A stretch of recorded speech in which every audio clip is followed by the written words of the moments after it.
This woman handed her daughter a $10 million jade necklace and left her in the crowd at a railway station. Her last words, "Keep it safe. Someone will come for you." She entered the train to distract the attackers, but moments later, the train exploded. Little Amelia stood there crying, clutching the necklace to her chest. Saved by rescuers, she was taken to an orphanage, a filthy place where she was tortured every day. She was treated like a servant, but she always hoped that someone would one day recognize the $10 million jade necklace hidden beneath her bed. But one day, another girl stole the necklace. Amelia tried to fight back, but before she could take it back, one of the workers came rushing in, asking for the girl with the necklace. Elena had it on, so the worker grabbed her and took her straight to an old man in an expensive suit. The man's eyes lit up when he saw the necklace. "I've found the true heir," he declared. But before she could say a word, the staff locked her up inside the orphanage. Life turned into misery. Amelia was treated like a maid, forced to scrub and serve every day. Then one day, a man named Raphael adopted her and took her home. Amelia thought her luck had finally turned. But her new mother and sister were worse than anyone at the orphanage. They starved her, worked her like dirt, and left her alone for months. Slowly, Amelia grew used to the torture. She buried her memories of the necklace and her past. On her 18th birthday, Raphael knocked on her door and told her to come down for breakfast. Amelia walked into the dining room and froze. The table was covered with a lavish spread, and a sign read, "Happy birthday, Amelia." Her new mother and sister were sitting there, smiling. Her sister leaned over, whispered something into her mother's ear. "I am going to give this bitch a gift she will never forget." That night, Raphael had organized a lavish 18th birthday party for Amelia at a popular club.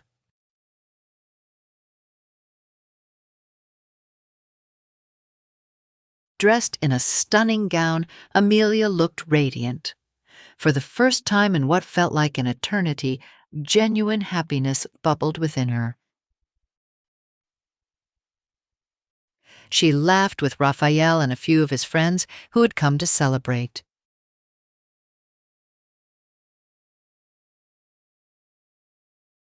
Suddenly, Sophie approached her with a sweet smile on her face.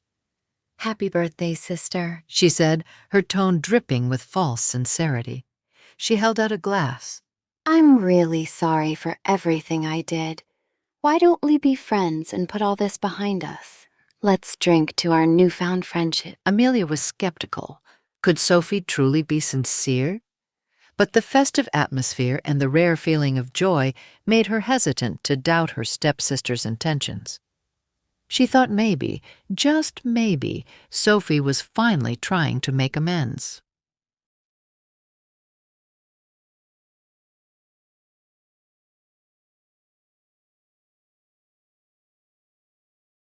But Amelia had no idea this one mistake was about to change everything. She took the drink Sophie offered and took a sip. Almost immediately, the lights around her seemed to grow brighter, the music louder, the energy of the club intensified tenfold.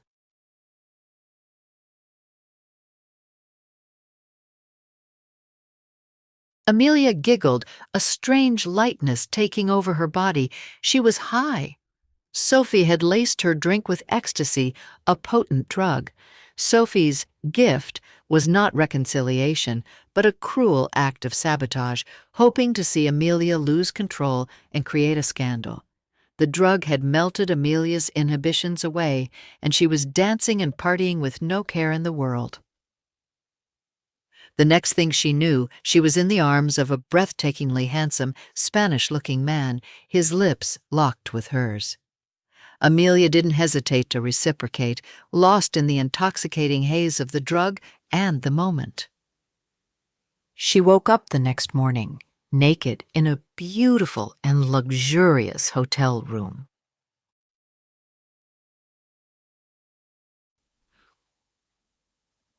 A lingering warmth still tingling through her body from the previous night's passionate encounter. A soft smile touched her lips as she stretched in the large bed. I can't believe I lost my virginity to a stranger last night. She looked beside her, expecting to see the handsome stranger, but the space was empty. A slight frown creased her brow. Where did he go? She murmured, sitting up and pulling the silken sheets around her. She searched the room, her initial confusion turning into a flutter of disappointment. He was nowhere to be seen.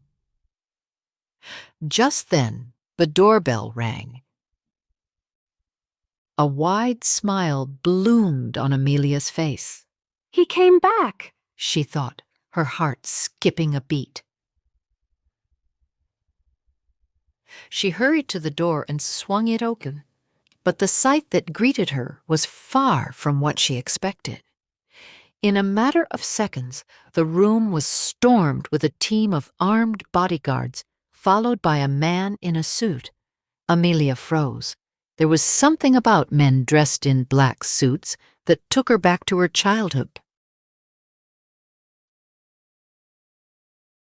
They were followed by a stern man in a suit. Sweep for weapons and recording devices. Check your belongings.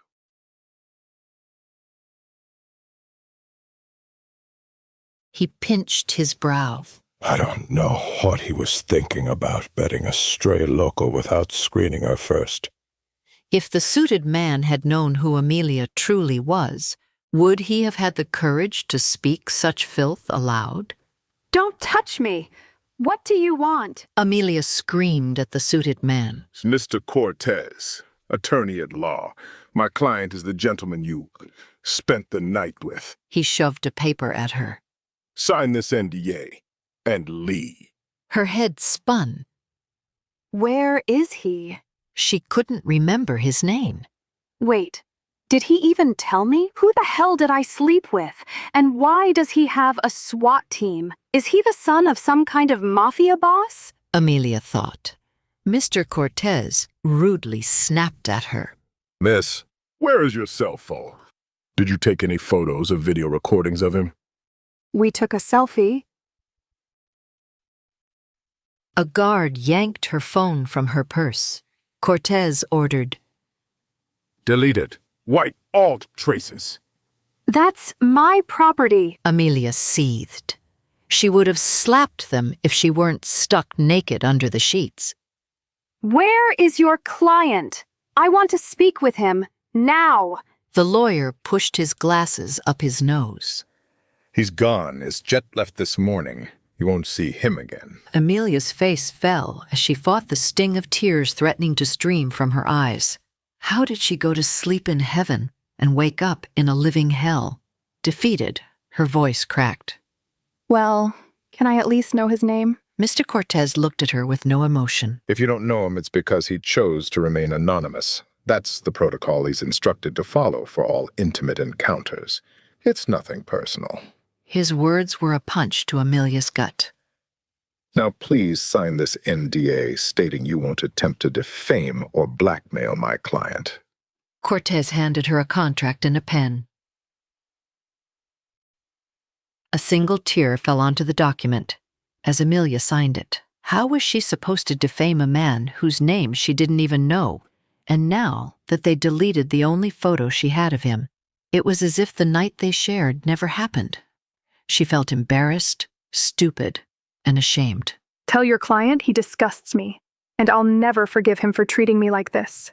If he ever comes near me again, I'll destroy him. 2 months had passed since the mysterious, handsome ghost slept with Amelia and disappeared. The pain he left behind had faded into the background. Life, for once, felt perfect. She was about to graduate, had secured admission to her dream college, and her childhood crush, Charles, had asked her to prom. They kissed for the first time and began dating, but Amelia had no idea her perfect life was about to shatter again. In the Rivera family's Miami estate, Amelia stood ironing her graduation gown when Charles came bounding up the stairs, beaming. He had just been accepted to Columbia, the same college as Amelia, and couldn't wait to tell her. Her reaction was everything he hoped for. A squeal of joy, arms around his neck, and a kiss. But the moment turned, when Amelia's body swayed and her knees buckled. Charles caught her. Whoa, you okay?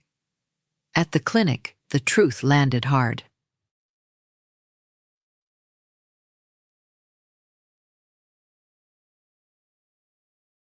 This has to be a mistake. Charles said. Stomach bug? Food poisoning? The doctor shook her head. The results are clear. She is pregnant. Charles looked at Amelia, desperate. But we haven't even... His voice trailed off at the guilt in her eyes. I'm sorry, Charles. It was before us. Just once. On my birthday. The doctor added gently. Sometimes, once is all it takes. Charles stared, heartbroken. Amelia, who's the father? Her breath caught. She didn't have an answer. She didn't even know his name. Amelia had no idea how she would face her father.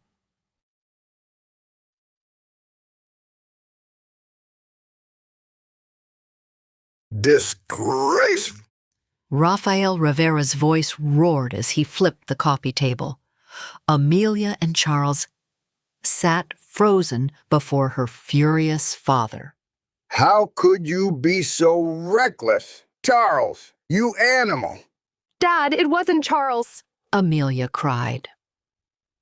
He's not the father. Raphael's eyes narrowed. I don't know. She whispered. Sophie chimed in, smug. You didn't even know the guy? How could you do this to Charles? Amelia snapped. Stay out of it, Sophie. Amelia could feel it. Sophie had a hand in her ruin, but she had no proof, just the bitter taste of betrayal. I know I messed up, Amelia said, holding her ground. but I'm owning it. Raphael thundered, pulling out his phone. We're getting rid of this problem tomorrow. Amelia grabbed it. No. What do you mean, no? Her voice trembled but stayed firm. I think I want to keep the baby. I'm an adult. It's my choice. Raphael slapped her. For the first time in her life, and Sophie giggled. Amelia's cheeks stung, but the fire in her chest burned hotter. That slap? She wished the man who left her in this mess felt it too. I made a mistake, She said, steady. but it's not the dark ages. I can be a single mom and still live. Raphael pointed to the door. Not in this house. If you keep the child, you're on your own.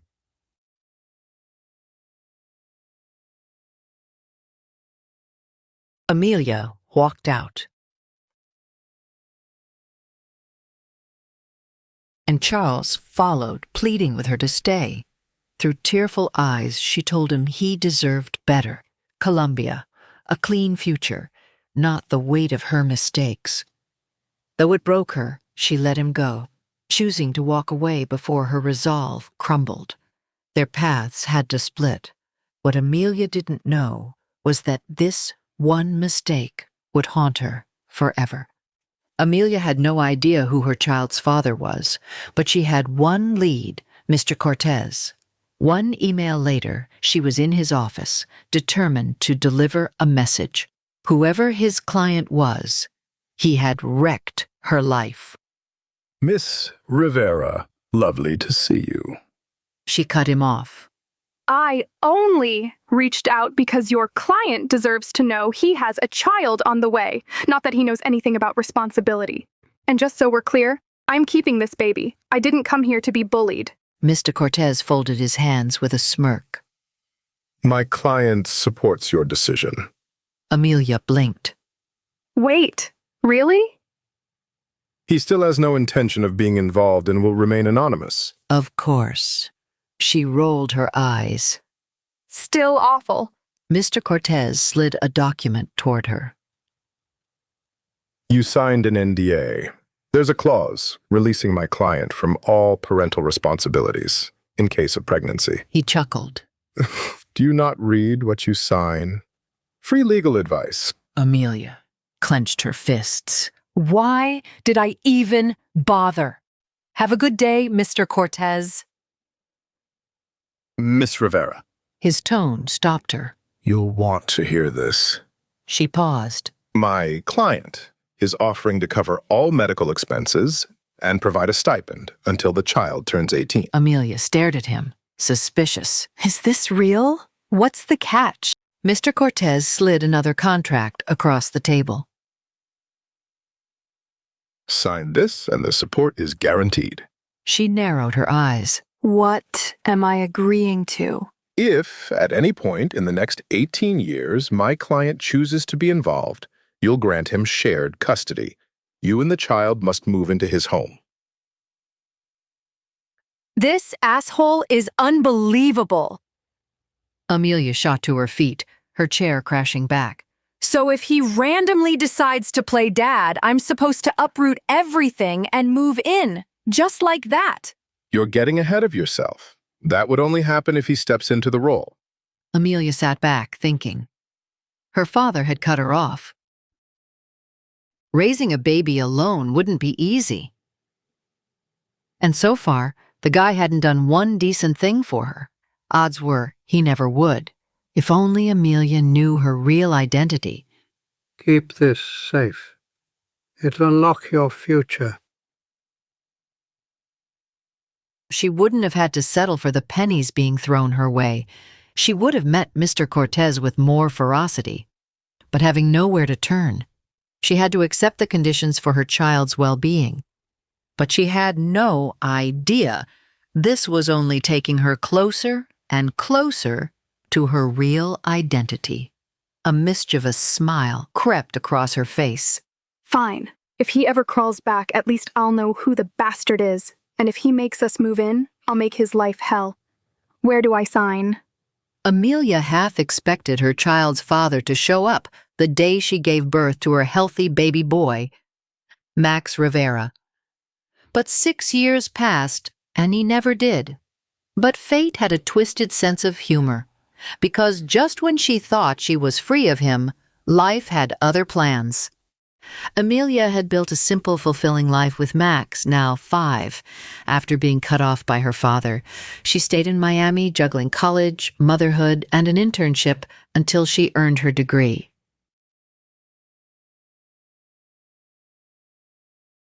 One evening, she found Max glued to the TV, watching CNN. Max, let's switch to something more age-appropriate, she said, tossing a pillow at him. The news is appropriate for your age, he replied without looking up. She grabbed the remote. Look, funny pet videos. Amelia laughed at a dancing parrot. Mom, this is for babies. She tickled him until he giggled. After a long day, I need tiny cats bullying big dogs. Max rolled his eyes but gave in. For 5 years, it had been just the two of them. Just then, a notification buzzed. Shoot, the food delivery's here. Max lit up. Ramen? Your favorite. She grabbed her hoodie. Stay here and don't open the door for anyone. Amelia had no idea that just a rundown to get takeout would change her entire life. She hopped into the elevator, but the moment the door shut, it jolted and went dark. No, no, no, no, no. Frantic, she hit every button. Call box was dead. Her phone had no signal. Hello? I'm in the elevator. Can anyone hear me? 10 agonizing minutes passed. Then another 10. Panic rose in her chest. Max would be scared. Finally, the elevator hummed back to life, and she bolted to her apartment. Max, baby, I'm so sorry. Mom is back. Silence. Her stomach dropped. Max? She checked his bedroom, the bathroom, the kitchen, even the closets. Nothing. Fearing her son had been abducted, Amelia bolted out of the building. When Amelia reached the street, her breath hitched. 4 black luxury cars were lined up in front of her building, their tinted windows too dark to see inside. Panic surged as she ran to the closest one and pounded on the door. Max! Max, baby! Are you in there? Before she could bang again, a hand landed on her shoulder. A familiar voice spoke behind her. It's okay, Miss Rivera. Max is with us. She spun around, heart pounding, and froze. Mr. Cortez? The last person she wanted to see. Her fear flared into fury. Where is my son? Mr. Cortez stayed calm, arms crossed. Your son is safe, I promise. Amelia barely heard him. Where is Max? He nodded toward the middle car. He's inside with his father. Everything stopped. I'm sorry, did you just say his father? Her blood roared. She rushed toward the limo, but a wall of bodyguards blocked her path. Miss, please step back. One said firmly. You need to calm down. Calm down? Amelia snapped. He can't just take my child. Her mind raced. She'd imagined Max's father showing up, mostly so she could slap him and end things once and for all, but not like this. The worst part? The man had her son in a car, and she still didn't know who the hell he was. Little did she know that his true identity would be beyond her wildest dreams, just as hers would be for him. A man with Spanish features sat in the back of a limousine, staring at Max Rivera, who glared back defiantly. Dressed in a sharp navy suit, he turned to his assistant, Victor. Victor, what's wrong with the kid? Victor hesitated. Bit the guard who carried him. The man smirked. Good. Serves him right for not following my instructions. I told you to invite the boy and his mother, not abduct them. Max interrupted. Then let me go back to my mom. She'll be mad if I'm not in the apartment when she comes back. And trust me, you don't want to see her mad. Before Javier could answer, a staff member popped into the car. Sir, there's a situation. The VP needs an emergency video call. Javier grunted, frustrated. Very well. I'll take the town car back to the office and leave this one here. He turned to Max with a grin. Sorry, I have to run. But I look forward to spending more time with you. Goodbye. As Javier left in a town car, Amelia was ushered into the limo to be reunited with her son. Max, thank God you're okay. I'm so sorry, sweetie. The elevator got stuck again, and when I got back... She was relieved to see him unharmed. Max took her hand. Mom, it's okay. I'm all right. Victor, still perched in a corner of the limo, spoke up. Miss Rivera, on behalf of my boss and myself, we apologize for the misunderstanding. We didn't mean to cause any distress. Amelia shot him a glare. Is your boss crazy? Where is he? She was furious that the man had managed to slip away before she could confront him. Miss Rivera, unfortunately, my boss had to attend to an urgent matter, but he's invited you and Max to join him for dinner tonight. His driver can take you both to his estate now, if you'll allow it. Victor offered a nervous smile, unsure if she would agree to see Javier. With a sharp glint in her eyes, Amelia replied, I will absolutely join your boss for dinner. Tell him I can't wait. She needed answers, and she'd make it clear that no one was taking her son without a fight. Max leaned in and whispered in her ear.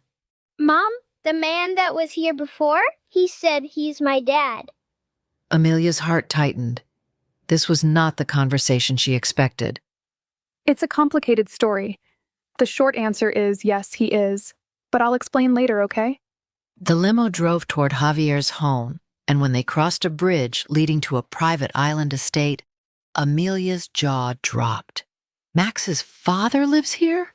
She had guessed the man was wealthy, but she hadn't expected private island rich.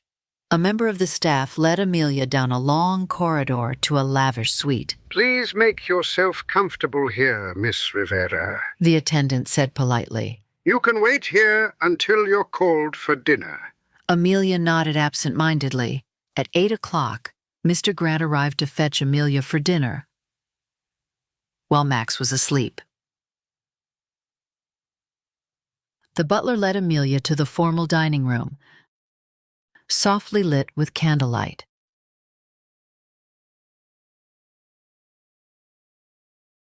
Just as she took a glass of wine to calm her nerves, footsteps echoed outside the dining room, making her heart race. The door swung open, and there, standing in the doorway, was a tall, striking figure with a commanding presence. Amelia's breath hitched when he stepped into view. It is you. Amelia stood frozen, her heart racing as she took in Javier's face. Sculpted, suave, and now even more alluring. It irked her that someone so vile could look this good. While she fought a flood of emotions that swelled inside, Javier's piercing dark eyes took in all of her and were struck by the sight. Her soft olive skin and chestnut hair were radiant in the glow of the candlelight. She was just as pretty as the night they met.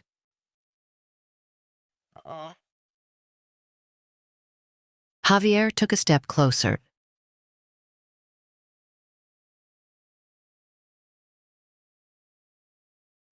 Hello, Amelia. His voice, smooth and familiar, hit her like a wave. She fought to suppress the flood of emotions. Tell me, how have you been? His question was maddening. 6 years of resentment, and now he was asking how she'd been. Without thinking, Amelia's hand shot up and struck him across the face. The sound of the slap echoed through the room. Javier's eyes darkened. Before she could react, bodyguards pinned her to the wall. Had Amelia been raised in her biological mother's home, she would have been shadowed by bodyguards at all times. Instead, here she was, forcibly pressed against the wall, helpless. Javier's head of security turned to him. Your Royal Highness, are you okay? Javier growled. I'm fine. She's fine. Leave us. The guards retreated, and Amelia, still furious, demanded. Who the hell are you? Why did that man refer to you as Your Highness? Javier licked a small cut on his lip and smirked. I am Javier Calderón, the Crown Prince of Spain. You expect me to believe you're a prince? Stop playing games with me. Amelia stepped toward Javier, but he raised a warning hand. Don't. The first slap was free. Hit me again, and I'll take it as flirting. No one had ever dared strike the prince. Always surrounded by sycophants, he found Amelia's defiance both shocking and fascinating. Get over yourself, she snapped. Tell me who you really are. Javier sat, feigning boredom.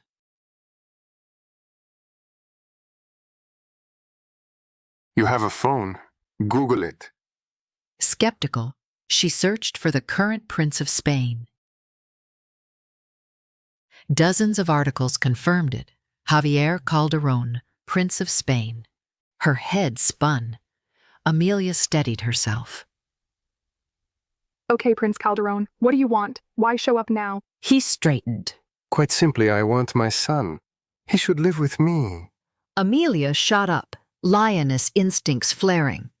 You have no right. You abandoned him, and now you want to waltz in and wreck his life again. Javier stepped closer. Voice grave. I believe you've forgotten the contract. Technically, both you and Max are contractually obligated to move in with me. But I'm reasonable. I won't force you. Max, however, will be moving in. Amelia shot up. You can't remove a child from the only home he's known. You had him for 5 years. It's my turn. Maybe that's karma for seducing a girl on her birthday and ditching her the next morning. Javier's jaw tensed. He said nothing. You don't get to call the shots just because you're a prince. Kids adapt.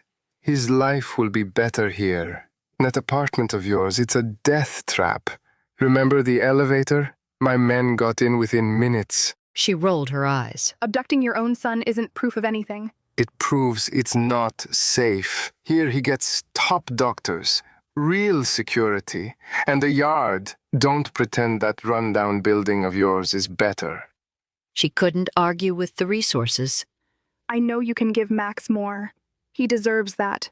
But I won't send him to live with a stranger. He smirked. Stranger. We know each other intimately. She flushed. He grinned. But I agree, let's do that. Her guard went up. Do what? You said Max should only live here if you move in too. Fine. I want my son in a two-parent home. You're twisting my words. Didn't you say Max deserves the best? So what's the problem? He had her cornered. If Max stayed, so would she. But she had terms. Your estate's far from my internship. I'll need a chauffeur. Javier's eyes lit up. Setting terms? I like that. Done. She locked eyes with him. And stop stalking me. It's not stalking, it's intel. But fine, I'll stop if it bothers you. He tilted his head. The contract says you share my bed. I might enforce that clause. Amelia's eyes flared. I'd rather die. I'm not some harem girl you can handcuff to a headboard. He chuckled. Teasing. Who said anything about handcuffs? Dirty mind. That did it. She raised her hand to slap him. Relax. Then saw the smirk on his face. He said. The girl I knew could take a joke. She clenched her fists. That girl had to raise a child alone after being disowned by her family. Because of you. Try doing that for 6 years and see how funny life feels. She turned to leave. Amelia, wait. She paused. For Max's safety, no one can know I'm his father. I have enemies. If it gets out, he's a target. Not your family, not your friends, no one. Her chest tightened. As much as it hurt, she understood. You don't have to explain. I get it. Good night, Amelia. It was good to see you. She said nothing and walked out. Javier watched her go, a slow smile forming. The only woman who ever dared strike him now lived under his roof. He had a lot to make up for. He just hoped she'd let him. Javier was back to claim what was his. But Amelia had no intention of making it easy for him. A week passed since Amelia and Max moved into Javier's estate, but it still felt surreal. Days ago, she had to choose between groceries at the supermarket, putting back her own shampoo to afford Max's. Now she was in a villa with a staff catering to her needs. Amelia, of course, had no idea that this was the life she was supposed to lead, but was snatched from her at a young age. She had forgotten all about the necklace and her dreaded life at that orphanage. After struggling for the bare minimum for so long, all of this was new for her. On top of this, she dreaded running into Javier. To her relief, he had been away all week on business. She entered her bedroom and sat at her desk in the annex office, trying to catch up on work. Balancing the move and her internship as a translator with Miami's Council of Foreign Affairs had been tough. Tensions in her office were escalating as the High Commissioner of Foreign Affairs was meeting Mexico's nomis to the Prime Minister. And even as an intern, Amelia couldn't afford mistakes. The sleek cars arrived. As the Prime Minister stepped out with his entourage, a familiar face caught Amelia's eye. Her breath hitched. Charles Dawson, the man she had once loved and left behind. He looked even more distinguished than she remembered. When their eyes met, his expression darkened before she quickly looked away. Amelia's heart pounded. She wasn't sure if fate was being cruel or giving her a second chance. Either way, she wasn't ready for it. Amelia was dreading the inevitable, her and Charles crossing paths again. A gala dinner to honor Mexico's Prime Minister was just around the corner, and both of them would be there. As if that wasn't enough, Javier, the man she was contractually bound to and desperately trying to avoid, was the guest of honor. Dodging one was hard enough. Dodging both of them felt impossible. Her only plan was to stay invisible. But the second she stepped into the glittering dinner hall, all plans unraveled. Across the crowd, her eyes met Charles's, and the world blurred. Charles stepped closer.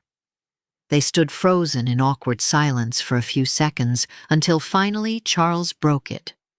Hey, he managed to say through his love-struck daze. Hey yourself. Amelia smiled. We used to be more eloquent than this. Charles laughed nervously. Yeah, if you got us in the same room, you couldn't get us to shut up until we started dating. Then our mouths were occupied with other things. She stopped herself.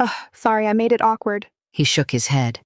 It's okay. He smiled, gazing into her eyes. You look very beautiful in that dress. Charles and Amelia were basking in the innocence of nostalgia.